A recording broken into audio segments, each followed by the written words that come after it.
ওরমভাবে যে ব্যবহারটা, সেই ব্যবহারটা খুব আনএক্সপেক্টেড। তারপরে আমি বেশ কিছু লোকজনকে বলেছি যে দেখো ভাই, আর কিচ্ছু না, পৃথিবীতে থাকবে শুধু এই ব্যবহারটাই। সে জুনিয়র আর্টিস্ট হোক, এক্সট্রা হোক, মিডিয়াম আর্টিস্ট হোক বা বড় আর্টিস্ট হোক, যে যেরকমই হোক, তুমি অ্যাটলিস্ট তার সঙ্গে কথাটা ভালো করে বলো, দাদা এটা আপনার বসার জায়গা নয়, আপনি কাইন্ডলি যদি আসেন ওখানে। মহারাষ্ট্রে আমার পরিচিত কিছু বন্ধু বান্ধবরা বলে, যেসব অভিনেতারা অভিনয় করেন তাদের প্রচুর একটা আর্থিক দিক দিয়ে অনেক বেনিফিশিয়াল পার্ট থাকে, প্রতিপত্তিটা অনেক বেশি প্রতিপত্তি অনেক স্ট্রং। সেদিক দিয়ে এখানে দেখতে গেলে জাস্ট রিভার্স। এখানে থিয়েটার করতে গেলে টাকা পাওয়ার চেয়ে আগে হচ্ছে টাকা দেওয়ার ব্যাপার থাকে। দীর্ঘ 34 বছর পরে আমাদের মহানায়ক উত্তম কুমারের মেকআপ রুমটা খোলা হয়েছিল। তা আমি ওটা শুনে তো দেখতে গেছি, আমি দেখি একটু। পরে আমাকে যে ওখানে কাস্টিং ডেটে ছিল সে বললো, সমস্ত দা তোমার ওখানে একটা শট আছে, তোমারই আছে। আমি বলো কি, আমি একবার দেখে আসি প্লিজ বলে একটু লুকিয়েই ভিতরে ঢুকে, ওফ। নমস্কার, স্বাগত সবাইকে আবার একটা নতুন এপিসোড অফ হ্যালো অঞ্জলি। আজকে আমাদের অতিথি হচ্ছেন সৌমিত্রদা, মানে সৌমিত্র তলাপাত্র। সৌমিত্রদাকে আপনারা প্রচুর সিরিয়ালে প্রচুর জায়গায় দেখেছেন, সুনামধন্য অভিনেতা। আমার দাদা, আমরা কাজ করেছি একসাথে নিম ফুলের মধুতে। হ্যাঁ, নমস্কার দাদা। নমস্কার। কেমন আছো? First class. আর বলো, কি কাজ চলছে? এই মুহূর্তে চলছে সিরিয়ালের কাজ, রাঙাবতী তীরন্দাজ স্টার জলসায়। আর বাংলা ছবি নন্দী মুভিজের ঋত্বিক চক্রবর্তী, সোহেনিয়া আর ওই সঞ্জয় মিশ্রের সঙ্গে ফেরা। বাহ। পিতা চক্রবর্তীর। আচ্ছা, যদি একটু আমরা পিছিয়ে যাই, গিয়ে কতগুলো প্রশ্ন করি দাদাকে। হ্যাঁ, থিয়েটার দিয়ে তো শুরু। হ্যাঁ, একদম ছোট থেকে, একদম শৈশব থেকে। তো থিয়েটারে আসা বা সেই অভিজ্ঞতাটা যদি একটু আমাদের সঙ্গে ভাগ করে নাও।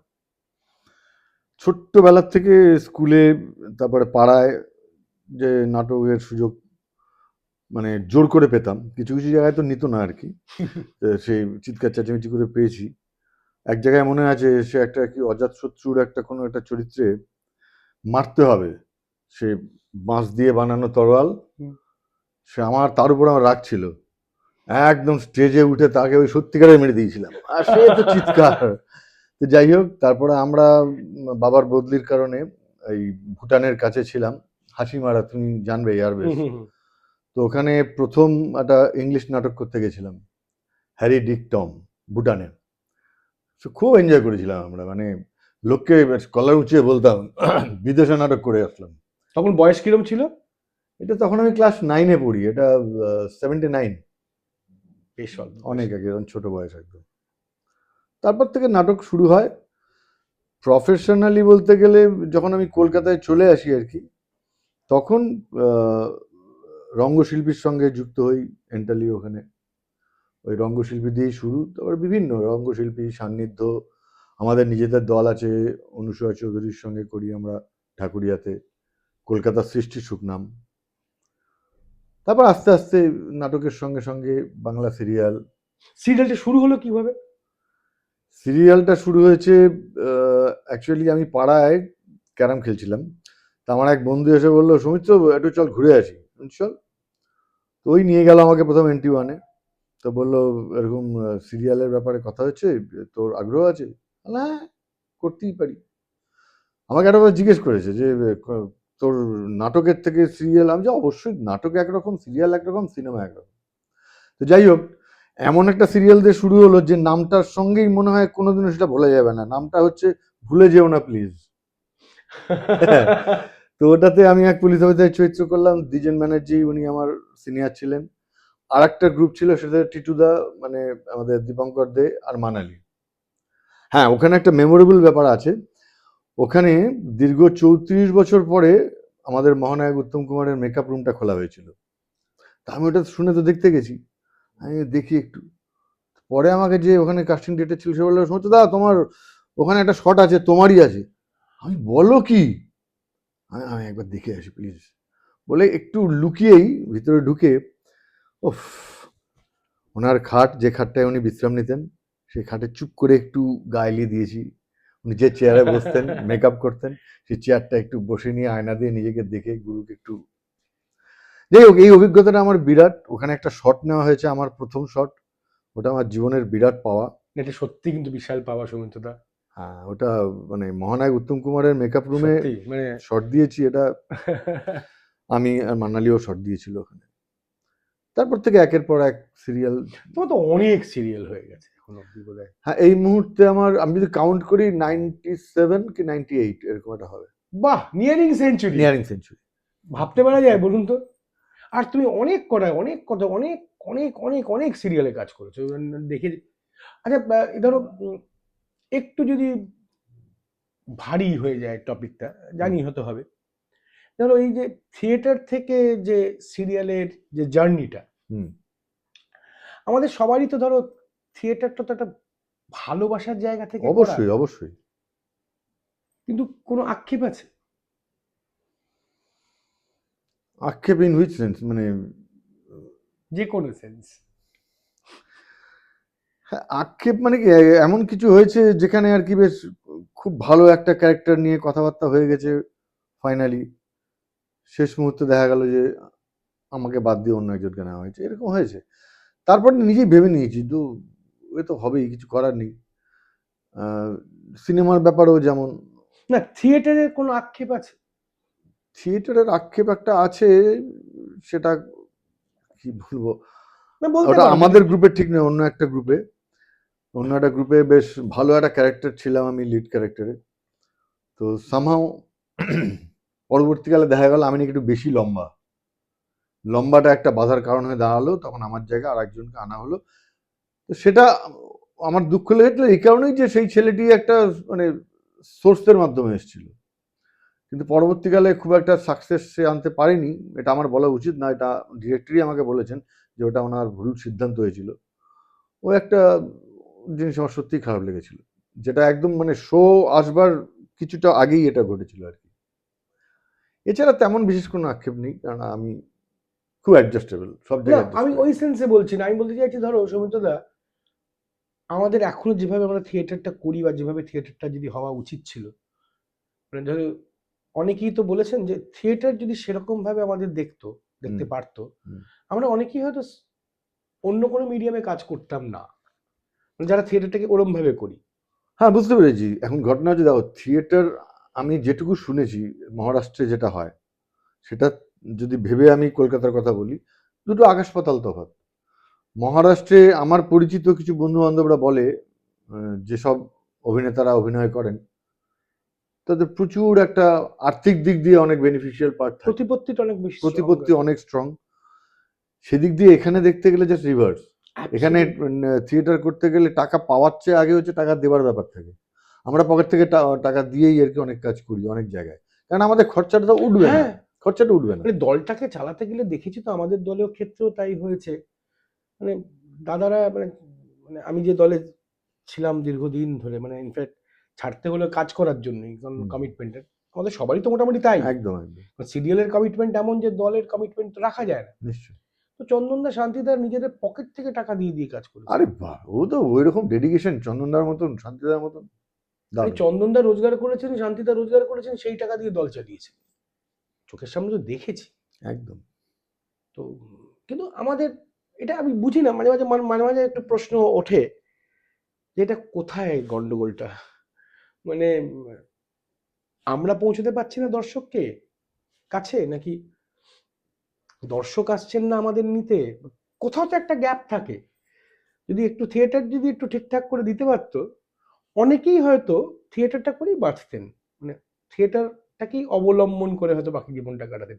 তুমিও তাদের দলের মধ্যে একজন, আমি জানি বলেই তোমাকে এই প্রশ্নটা করলাম। ওরম কোনো আক্ষেপ কি আছে সৌমিত্রদার?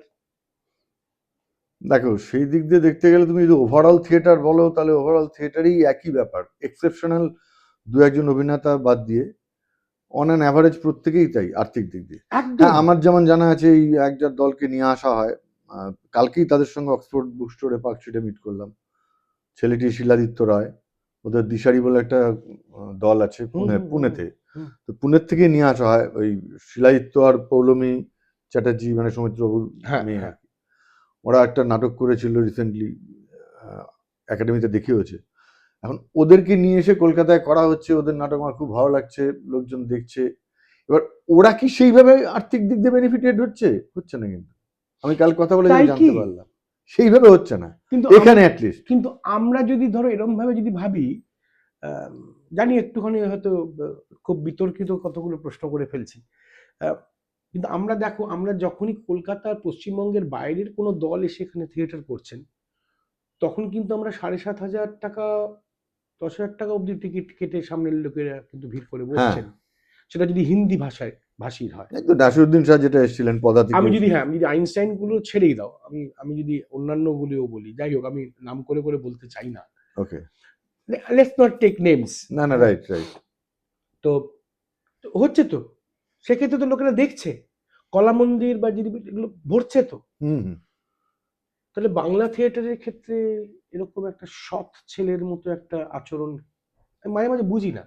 আসলে আমার বোধ বুদ্ধি কম, আমার আমার গুরুরা, সিনিয়ররা, দাদারা, তারাও হয়তো বোঝেননি এখনো ইকুয়েশনটা কি।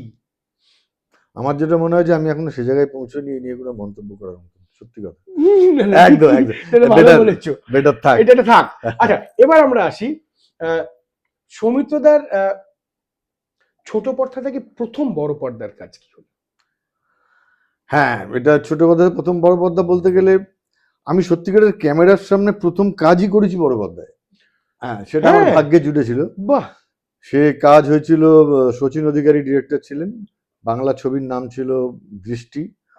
ওখানে আমার চরিত্রটা ছিল আমাদের স্বনামধন্য অভিনেতা সোলের গব্বর সিং, আমজাদ খান, ওনার সঙ্গেই আমার একটা কাজের সুযোগ হয়েছিল অনেক আগে। তাতে আমি ছিলাম, আমজাদবাবু ছিলেন, আর আমাদের ওই বুবুদা মানে সমিত ভঞ্জ উনি ছিলেন। আর এমনি আমাদের বাইরে যারা ছিলেন তাদের মধ্যে হিরো হিরোইন ছিলেন প্রসেনজিৎ, বুম্বাদা, পাপিয়া অধিকারী। পাপিয়াদির সঙ্গে সেদিনও কথা হলো এই নিয়ে। তাছাড়া দীপঙ্কর দে, তারপরে নির্মলবাবু ছিলেন, সুমিত্রা মুখার্জি ছিলেন, এরকম। ওটাই আমার প্রথম কাজ। এবং ইন্টারেস্টিং হচ্ছে ওই কাজটা করার পরে তো যা হয় লোকে স্বপ্ন দেখতে শুরু করে, আমিও স্বপ্ন দেখা শুরু করলাম, তাহলে তো এই নিয়েই আমার প্রফেশন চলবে। তো কোনো একদিন আমি অ্যান্টিওয়ানে সম্ভবত ঘুরতে গেছিলাম, গিয়ে দেখেছি যে ভিক্টর বাবু হুম। আগুন সিনেমাটা শুটিং করাচ্ছে। তা আমি গিয়ে ভিক্টর বাবুর সঙ্গে কথা, এটা খুব মজার ব্যাপারটা। ভিক্টর বাবু সিগারেট খাচ্ছেন, আমি গিয়ে ওনাকে সাইড থেকে বলেছি, excuse me sir, I would like to talk to you. উনি ঘুরে যে অ্যাকশন নিয়ে কথা বলা শুরু করলেন, আমি দেখলাম ওনার সঙ্গে তো ইংরেজি কথা বলা কোনোভাবেই ভুল করা উচিত না, সঙ্গে সঙ্গে বাংলায় সুইচ ওভার। উনি, ভিক্টর দা এরকম ব্যাপার। উনি তাকিয়ে হাসলেন, হেসে বললেন, সব ডিটেলস শোনার পর আমাকে বললেন যে যাক কিছু কথা থাক। উনি বললেন যে আপনি এই প্রফেশনে কি একে পুরোপুরি এসে ইয়ে করতে চান নাকি? আলাম এই ব্যাপার আছে, যদি সেরকমভাবে ক্যারিয়ার তৈরি করা যায় তাহলে ইচ্ছে আছে। তখন কিছু কিছু কথা আসলো, নাম করা প্রডিউসার ডাইরেক্টর কেউ আত্মীয় স্বজন আছে, কোনো সোর্স আছে, ব্যাংক ব্যালেন্স, এটা 1987-এর কথা, ব্যাংক ব্যালেন্স সেভিংসে 7-8 লাখ টাকা আছে। 700 টাকাই থাকে না তখন, 7-8 লাখ টাকার ব্যাপার। যাই হোক, তখন আমার চাকরিরও ইন্টারভিউ হয়ে গেছে, ফাইনাল হয়ে গেছে। আর শিলংয়ে আমার প্রথম, মানে গুয়াহাটি আর শিলংয়ের ফার্স্ট কাজ হয় চাকরির দিক দিয়ে। উনি শোনার পরে বললেন, আরে শিলং আমার নিজের পড়াশোনা করার জায়গা, you go to that place, enjoy your job, তারপরে আপনি এখানে নিয়ে ভাবুন। তো এটা আমার জীবনে একটা বড় মানে হেল্প করেছে। তারপর আমি সুইচ ওভার করে যাই জবে সুইচ ওভার করে যাওয়ার পরে ওই যেটা বললাম 2014-তে এসে 13-তে চাকরি ছাড়ি, ছেড়ে 14-তে ফার্স্ট ভুলে যেও না প্লিজ শুরু। না, আমাদের জীবনটা তো সত্যি অনিশ্চিত, হ্যাঁ, কোনো নিশ্চয়তা তো নেই। তারপরে প্রচুর সিনেমা করেছি বলতে পারবো না, আমি অ্যাটলিস্ট 9টা করেছি। বাহ। তার মধ্যে বেশ বড় বড় অভিনেতা অভিনেত্রীদের সঙ্গে কাজ করেছি সিরিয়ালে, যেমন আমাদের স্বনামধন্য নায়িকা সব, মাধবী মুখার্জি, সাবিত্রী চ্যাটার্জি, লিলি চক্রবর্তীর সঙ্গে তো সিরিয়াল করলাম, তুমিও ছিলে হুম। নিমফুলের মধুতে। নিম ফুলের মতো। এছাড়া ইন্দ্রাণী হালদারের সঙ্গে সিরিয়াল করেছি আমি বেশ 3টে, শ্রীময়ী তার মধ্যে খুব নাম হয়েছিল আর কি। তাছাড়া বাংলার অভিনেতাদের মধ্যে আমি অবশ্যই খুব মানে ভাগ্যবান, সৌমিত্র চট্টোপাধ্যায়ের সঙ্গে আমি একসময় আমরা মর্নিং ওয়াক করতাম সেন্ট্রাল পার্কে গল্ফ গ্রিনে। বাহ। ওনার সঙ্গে একটা ছবিতে আমি ছোট্ট পাঠ করেছি এই 2019 সালে, 20 সালে তো উনি চলেই গেলেন, হারায় খুঁজি তারে বলে সিনেমাটার নাম। তাছাড়া বাংলা সিনেমার অনেক বড় বড় শিল্পীর সঙ্গে কাজ করতে পেরেছি আর কি, সে সুযোগ এসেছিল। আর বোম্বের আশিস বিদ্যার্থীর সঙ্গে একটু কাজ হয়েছে। ওটা কোনটা? ওটা ছিল ওই কি নাম, একটা ইয়ে ছিল, ওটা বিজ্ঞাপনের, বাহ কি একটা সিমেন্টের, ঠিক আছে, বাহ। সেটা হয়েছিল। আশিস বিদ্যার্থী ছিলেন, আহ, আর শর্মা, আমাদের রাজেশ শর্মাকেও পেয়েছিলাম। আর রিসেন্টলি বোম্বের আরেকজনের সঙ্গে কাজ করলাম এই ফেরা সিনেমাতে, সঞ্জয় মিশ্র, ক্লাস আর্টিস্ট। Class art. যেমন ভালো আর্টিস্ট তেমন ভালো মানুষ, মানে খুব আনন্দ করলাম। মানে ঋত্বিক, আমি, সোহিনী এবং সঞ্জয় বাবু খুবই মানে মনে রাখবার মতন কাজ করলাম। তাছাড়া একটু নাম করেছে যে সিনেমাটা বাবা বেবি ও, ওটাতে আমি সোলাঙ্কির বাবা হয়েছিলাম। সোলাঙ্কি অ্যাকচুয়ালি ছোটবেলায় বিদীপ্তা চক্রবর্তী ছিলেন আমার ওয়াইফ, ওখানে আমি পার্সি চরিত্রে অভিনয় করি। তো আমাকে নিয়ে একটা গল্প একটা আলাদা করে রেখেছিলেন, সেটা হচ্ছে পাত্রানি মাছি বলে ইয়েতে, ওই পার্সি ভাষায়, যেটা আমরা বাংলায় বলি মাছের পাতুরি। পাত্রানি মাছি নিয়ে একটা পার্ট ছিল, যেখানে এই পার্সি চরিত্রটা বেশ এনজয় করেছি। ছোট চরিত্র, বাট খুব এনজয় করেছি। কোনো চরিত্র ছোট হয় না দাদা। না না, অবশ্যই অবশ্যই, সেটা বলা তো হয়তো আমার ভুল হলো। মানে আমি বোঝাতে চেয়েছি যে অল্প সময়ের মধ্যে ওই হ্যাঁ, গল্পটাকে অল্প দিয়ে স্বল্প এত সময়ের স্বল্প চরিত্র সময়ের বলতে। চরিত্রের দীর্ঘ আলোচনা হয়েছে আর কি, তার দীর্ঘ প্রভাবও পড়ে দীর্ঘ থাকে। প্রভাব পড়েছে। আর সেই সোলাঙ্কির সঙ্গে আবার যখন আমি গাঁটছড়া, গৌরব চ্যাটার্জি, সোলাঙ্কি আমি করেছি, ওখানে আমি একটা মারোয়ারি পাঠ করেছিলাম ঝুনঝুনওয়ালার। আর গৌরব এসে সোলাঙ্কিকে বলছে, এই সোলাঙ্কি, এই ওনাকে চিনতে পারছিস, তোর বাবা ছিল। হ্যাঁ, বাবাকে চিনবো না। এই মজাগুলো আমাদের ফ্লোরে হয়েছে গাঁটছড়াতে। একটা জিনিস কিন্তু আপনারা জানেন না, এই সৌমিত্রদা কিন্তু খুব ভালো গান গান। এটা রাজাদাকে জিজ্ঞেস করবেন, ইনফ্যাক্ট আপনারা তো দেখবেন রাজাদার যখন পডকাস্টটা, এই লোকটা কিন্তু খুব ভালো গান গায়। শোনাবে একটু দাদা? খুব ভালো গান গাই কিনা জানি না, একটু বাড়িয়েই বলছি। না, বাড়িয়ে বলছি না, ইন্ডাস্ট্রিতে কিন্তু এটা বলা হয়। ঠিক আছে, দু লাইন আমাদের গুরু প্লিজ, কিশোর কুমার একটু একদম। पल पल दिल के पास तुम रहती हो, जीवन मीठी प्यास ये कहती हो, पल पल दिल के पास तुम रहती हो। বাহ, সাধু সাধু। আচ্ছা দাদা, বলো। ধরো এই দীর্ঘ বছর, অনেক বছর ধরে তো তুমি অভিনয় জগতে আছো। হুম অনেক সংঘাত, অনেক ঘাত, অনেক প্রতিঘাত হুম তো ফেস করেছো। এমন কোনো মুহূর্ত যখন তোমার হয়তো তোমাকে ধরো মন বলেছে যে না, আর পারছি না? হ্যাঁ, এরকম যে আসেনি তা না, হয়েওছে বেশ কিছু কিছু সময়। এগুলো তো বেশিরভাগ লোকের ক্ষেত্রেই ঘটে। না, সবার ক্ষেত্রেই ঘটে। এমন একটা কাজে গেছি যেখানে গিয়ে আমি একজনকে জিজ্ঞেস করলাম, আচ্ছা বসার জায়গা কোথায় আছে, বললো এই ঘরে গিয়ে বসুন। তারপর ওখানে ওই একজন ভদ্রমহিলা আসলেন, এসে আমাকে বললেন আপনি, আমি বললাম, হ্যাঁ। ও আচ্ছা, বললে আর কিছু না বলে বেরিয়ে গেলেন। তারপরে দেখলাম একজন ভদ্রলোক এসলেন, উনি এসে আমাকে বললেন, আপনি এখানে বসেছেন কি ব্যাপার, আপনাকে কে বলেছে? বললাম যে এরকম বলেছে। না না, এটা আপনার বসবার জায়গা নয়, আপনি। বললাম মহা মুশকিল, গেল তো আমি তো জানি না, আমি কি করে বলবো? না, আপনি আসুন, আপনি আসুন।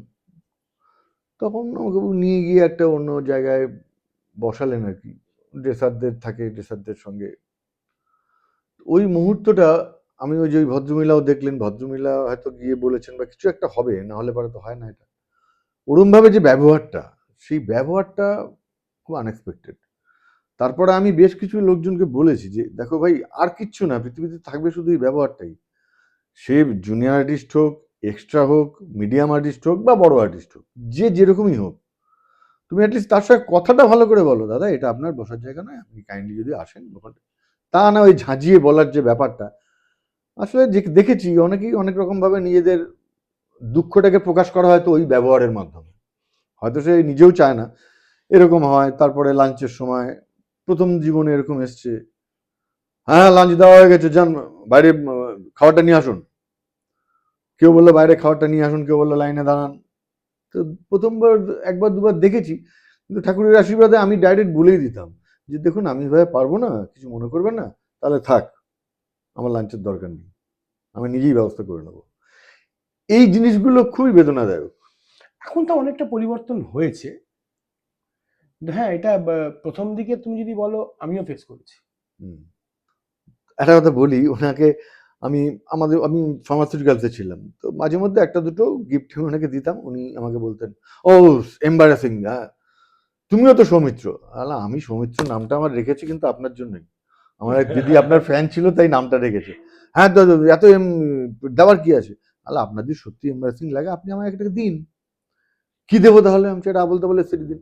বললাম আজ নেই। তাহলে যা খুশি দিন। উনি খুঁজে খুঁজে একটা বই এনে আমাকে দিলেন, ওনার নিজের লেখা, মানিকদার সঙ্গে বলে।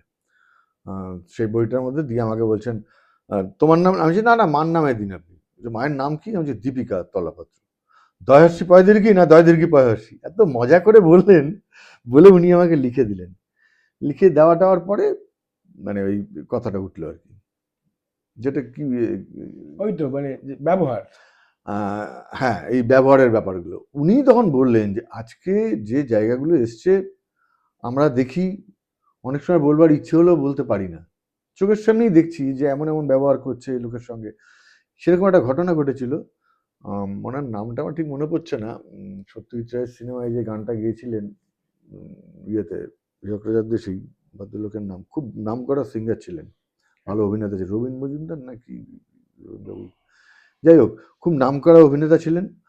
তো ওনার একটা পোর্ট্রেট ছিল লাগানো আর কি মেকআপ রুমে, অন্যান্য অনেক ছবির সঙ্গে ওটাই একমাত্র পোর্ট্রেট ছিল। তো উনি মেকআপ রুমে দেখেই বললেন যে একটা ছেলেকে, হ্যাঁ রে এখানে সব ছবি, তার মধ্যে এই আঁকা এটা এখানে, হ্যাঁ এটা তো ওনার। বললো বাহ বেশ ভালো, উনি তো এসছেন। বলি উনি এসছেন কোথায় আছেন? ওই গাছতলায় বসে আছেন। ঠিক গাছতলায় বসে আছেন? উনি তো একসময় নাম করা শিল্পী। বলছে হ্যাঁ উনি তো অ্যালাউড নয় এখানে। সৌমিত্র চট্টোপাধ্যায় উনি নিজের মেকআপ রুম থেকে উঠে গেছেন, গিয়ে ওই অবস্থায় গাছতলায় গিয়ে আশেপাশে দেখে, ওনাকে দেখে উনি আবার সত্যি সৌমিত্রবাবুকে দেখে উঠে গেছেন, নমস্কার নমস্কার, আরে আপনি আসুন আমার সঙ্গে। বলছে না না আমি অ্যালাউড নই, আমি আপনার মেকআপ রুমে যাওয়ার যোগ্য নই। বলি ইয়ার কি হচ্ছে, আপনি আসুন তো আমার সঙ্গে। হাত ধরে নিয়ে গিয়ে উনি ওই রুমে বসিয়ে ওনার সঙ্গে তো আবার গল্প করেছেন, ইভেন বোধহয় লাঞ্চও আনিয়ে ওনায় খাইয়েছেন ওখানে। বলছেন এক সময়ের মানে প্রবাদ প্রতিম শিল্পী, তার আজকে অনেক দিন কাজ নেই বলে আজকে এই অবস্থা, সে গাছতলায় বসে আছে। এটা উনি নিজে মুখে বলেছেন এবং আমি দু একটা ইন্টারভিউ শুনেছি। তাহলে এবার দাদা এটা ছোট্ট র্যাপিড ফায়ার মজা করা হয়, বেশ, তোমাকে দুটো অপশন দেবো, আচ্ছা। তোমাকে যে কোনো একটা বলতে হবে, এটার সঙ্গে ওটা বললে কিন্তু আমি নেবো না, মানে চিটিং করতে পারবে না। ঠিক আছে? বেশ বেশ। আচ্ছা, আহ, কি খেতে ভালোবাসো, চাইনিজ নাকি মানে বিরিয়ানি বা মোগলাই ওরকম? মোগলাইটা বেশি ভালোবাসি। মানে বিরিয়ানি? হ্যাঁ।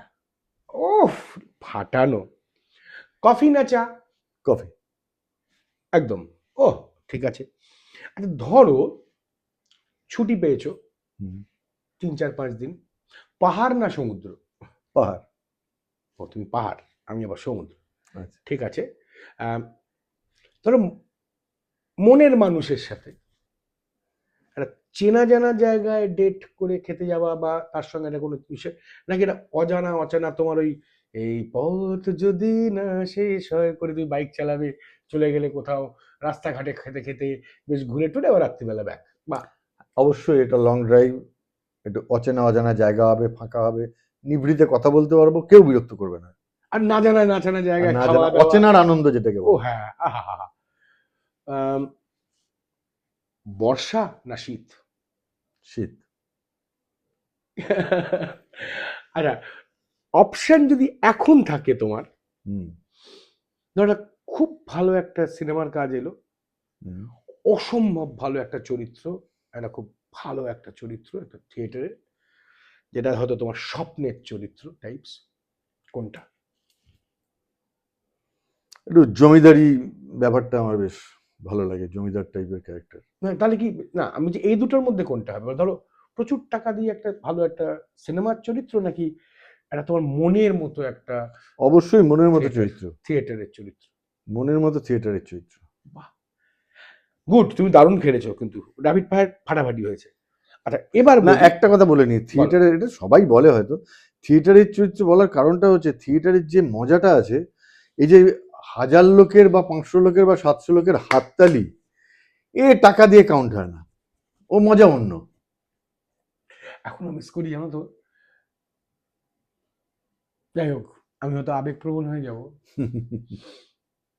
23-এর শেষ মঞ্চ করলাম তো, আচ্ছা, খুব মিস করি। সেটা কিন্তু ভালোবাসার কিছু জায়গা। করার নেই, পেট চালানোর জন্য হ্যাঁ, এটা তো ফ্যাক্ট। খুব মিস করি, মানে এত মিস করি। আচ্ছা এবার ধরো, যেহেতু আমাদের এবার শেষের দিকে, তোমার কতগুলো খুব মনের কতগুলো কথা জিজ্ঞেস করি। দেখো, আমাদের প্রত্যেক অভিনেতা অভিনেত্রীর হুম আমাদের কিছু জিনিস থাকে যেটা ধরো আমাদের স্বপ্নের চরিত্র। হুম সৌমিত্র তলাপাত্ররও তো নিশ্চয়ই কিছু স্বপ্নের চরিত্র আছে, একটু যদি শেয়ার করো আমাদের সাথে। মানে কোন একটা চরিত্র যদি আবার অপশন হয়, তুমি যদি করতে পারতে বা করতে চাও, বাংলা হিন্দি নির্বিশেষে? হ্যাঁ, একটা ইচ্ছে তো আছেই, যদি কোনো ভালো গায়কের চরিত্র হয় এবং সেই সম্ভ্রান্ত পরিবারের গায়ক, বাবা জমিদার, তার ছেলে ভালো গায়ক, বাহ, এই যে একটা ব্যাকগ্রাউন্ড থাকবে, তার সঙ্গে গানের যে ভালোবাসার যে জিনিসগুলো আছে, যেমন তোমাকে বলি, বাংলা গানের এমন কিছু কিছু গান যেগুলো আজকে প্রায় লুপ্ত হতে চলেছে আর কি। টপ্পা আমার খুব প্রিয়, মানে ওই নিধুবাবুর টপ্পা বলো বা রামকুমার চট্টোপাধ্যায়ের টপ্পা, এইসব জাতীয় নিয়ে সেই আগের আমেজে হারমোনিয়াম বাজছে, ডুগি তবলার সঙ্গে গিয়ে তার সঙ্গে এই টপ্পা বা এ ধরনের গান চলছে তুমি তো পুরোনো কবি দিনের। গানটাও খুব ভালোবাসতে এক সময়। খুব ভালোবাসি। মানে একটা হয়েছে, এমন একটা হয়েছে যে ফাংশনে একটা গানের প্রোগ্রাম ছিল, সেখানে একজন কাগজ নিয়ে আমাকে রিকোয়েস্ট করেছিল যে রামকুমার টপ্পার একটু গান শোনাবেন। আর ভাগ্য বলে যে আমি সেই মুহূর্তে দুটো গানই জানতাম কিছুটা, আমি তো শিখিনি, হারমোনিয়াম বাজাতে পারতাম না, তখন ওই করে দিয়ে এসেছিলাম আর কি। এক লাইন তোমাকে শোনাচ্ছি। একদম।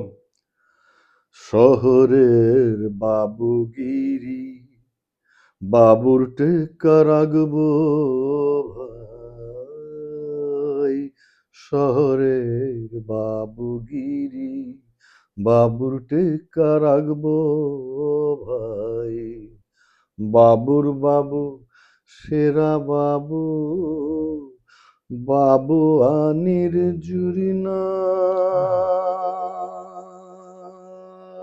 নাই নাই, শহরের বাবুগিরি, বাবুর টেক্কা রাখবো ভাই। এ ধরনের গানগুলো বেশ সাধু সাধু ভালো লাগে শুনতে। আম, খুব ভালো লাগলো তোমার সঙ্গে আড্ডা মেরে। হ্যাঁ, আমারও। আর একটা জিনিস খালি বলি, ধরো তুমি আজ থেকে ধরো আরো 10 বছর পর নিজেকে কিসে দেখতে চাও, কোথায় দেখতে চাও? মানে কোথায়, মানে আমি অর্থনৈতিক বা ওরকম ভাবে বলছি না, কারণ জীবনের তো কিছু কিছু আক্ষেপ থেকে যায় যে এই কাজ সেই কাজ, সেই কাজগুলোকে সম্পূর্ণ করলে যেগুলোতে তুমি দেখতে চাও নিজেকে 10 বছরে, যদি ছোট্ট করে একটু বলো।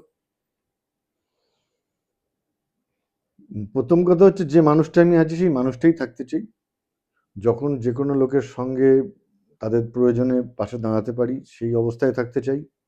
আর্থিক দিয়ে সেই দিকটা শক্তিশালী হলে পারি তাদের সঙ্গে ভালোভাবে দাঁড়াতে পারবো। আর একটা ভালো চরিত্র নিয়ে যদি ভালোভাবে এগিয়ে কাজ করতে পারি, যেমন বললাম ওই জমিদারিয়ানা ওই ধরনের, বা হায়ার অফিসিয়ালস লাইক অ্যাডমিনিস্ট্রেশনের কোনো ভালো জায়গায়, এইভাবে কাজ করে যতদিন বাঁচবো ততদিন কাজ করার ক্ষমতাটা ধরে রাখতে চাই।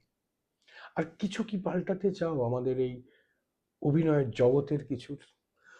হ্যাঁ, আমার হাতে যদি ক্ষমতা থাকতো তাহলে আমি চেষ্টা করতাম যে যে জিনিসগুলো আমি দেখে এসেছি বা মাঝে মাঝে এখনো চোখে পড়ে, যে বর্ষা বা ইয়ের মধ্যেও কিছু কিছু জায়গায় কিছু কিছু জুনিয়র আর্টিস্টদেরকে রোদে দাঁড়াতে হচ্ছে, গাছের তলায় দাঁড়াতে, তাদের জন্য একটা শেল্টার, বসার জায়গা, ভালো ব্যবহার, সবাই যেমন খাচ্ছে সেরকম ধরনেরই খাবার, যদি সম্ভব হয় প্রত্যেককে এক ধরনের খাবার দেওয়া। এই জায়গাগুলো আমি একটু পারবার চেষ্টা করতাম আর কি, যদি সেই সুযোগ বা ক্ষমতা আসে। সাধু সাধু, খুব ভালো লাগলো দাদা। Thank you. আর আপনাদেরকে আমি যেটা সবসময় বলি, আমার যারা দর্শক আছেন হ্যালো অঞ্জনে, আর যারা নতুন করে দেখছেন, সাবস্ক্রাইব করুন, ভালো থাকুন, ভালো রাখুন, সুস্থ থাকুন, সুস্থ রাখুন। আমাকে যেরকম করে আপনারা মেসেজ করেন, করুন। আর কাকে কাকে দেখতে চান, কি কি টপিক নিয়ে আড্ডা মারতে চান বলুন, নিশ্চয়ই আছি, থাকবো। আবার দেখা হবে আর একটা এপিসোডে। ততক্ষণ অবধি নমস্কার। নমস্কার দাদা। নমস্কার।